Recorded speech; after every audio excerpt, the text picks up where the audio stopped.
Je m'appelle Benjamin, je suis professeur des écoles dans le 18e arrondissement à Paris. Aujourd'hui, on a trois enjeux principaux pour les professeurs des écoles dans le premier degré. Le premier enjeu, c'est la dévalorisation.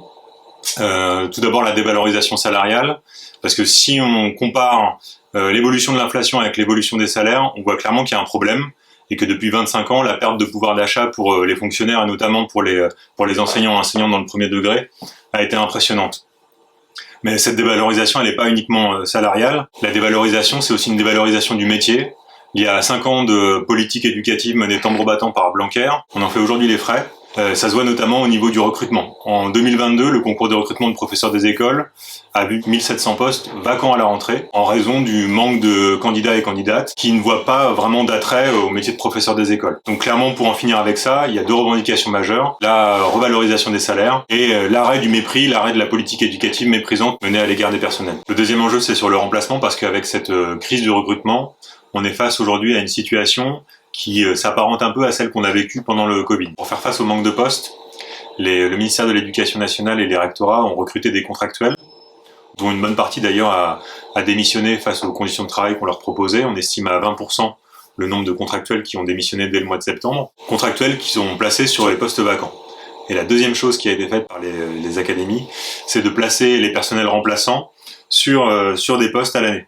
Ce qui fait que le volume de personnel remplaçant disponible a fondu comme neige au soleil et qu'aujourd'hui on se retrouve dans une situation qui est intenable avec des absences qui ne sont pas remplacées, des personnels qui doivent accueillir dans leur classe les élèves de leurs collègues absents et c'est pas tenable ni pour les élèves qui ont des conditions d'apprentissage au rabais face à cette crise de remplacement, ni pour les personnels dont les conditions de travail sont clairement atteintes. Et le dernier enjeu, c'est celui de la culture de l'évaluation.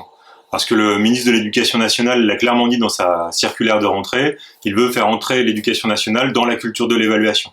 Ça se traduit par deux choses, ça se traduit par des évaluations pour les élèves qu'on veut généraliser, en imposant aux enseignants et aux enseignantes les évaluations qu'ils doivent mettre en œuvre.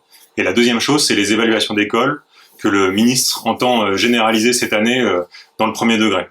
Et ces évaluations d'école fonctionnent en lien avec les évaluations pour les élèves. Le but, c'est de fournir des critères qui viennent de l'extérieur, qui sont donnés par le ministre, et d'obliger les écoles à se positionner par rapport à ça. L'enjeu, c'est vraiment de faire en sorte que les écoles discutent entre elles des problèmes qu'elles rencontrent, discuter de savoir comment, en fait, avec les mêmes moyens, on peut faire mieux. Donc c'est une politique qui consiste à confier au personnel la responsabilité de leurs échecs, finalement, en leur disant que si l'école ne fait pas ce qu'il faut, c'est parce que les maigres moyens qui sont disponibles ne sont pas assez bien utilisés.